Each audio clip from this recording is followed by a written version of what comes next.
Hi, Dan here with Oklahoma Joe's. In this video, I'm going to show you how to convert your Bronco Drum Smoker into a charcoal grill, adding a ton of versatility to this smoker. If you're not familiar with the Bronco, we did a couple other videos that detail all of the different features and benefits that you can get with it. So go ahead and check those out and come on back and I'll show you how to convert it. Converting your Bronco from smoke mode to grill mode is a pretty simple process. It only involves a few steps, but it's really going to expand your cooking options. So the first step is you're going to have to remove a few of the interior components that are set up in smoke mode.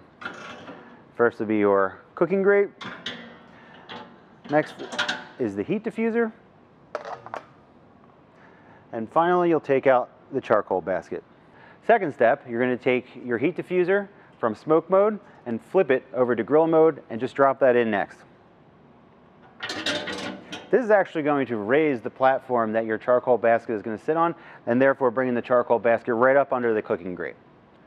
Next, you're going to add your charcoal basket and fill it with whatever charcoal you prefer, be it lump or briquette, and go ahead and light that using your preferred lighting method. Next, you're going to go ahead and add the cooking grate.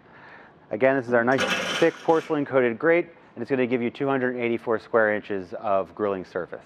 Once your charcoal is hot and you're ready to grill, you'll be able to control your temperatures and really dial it in using our air control system. So there it is, converting your Bronco from smoke mode to grill mode. It's a pretty simple process that really adds a lot of versatility to this smoker. If you want to learn more about it, please visit oklahomajoes.com. If you like this video, please subscribe to our YouTube channel. If you have any questions or comments, please leave it below because we'd love to hear from you. And thanks for watching.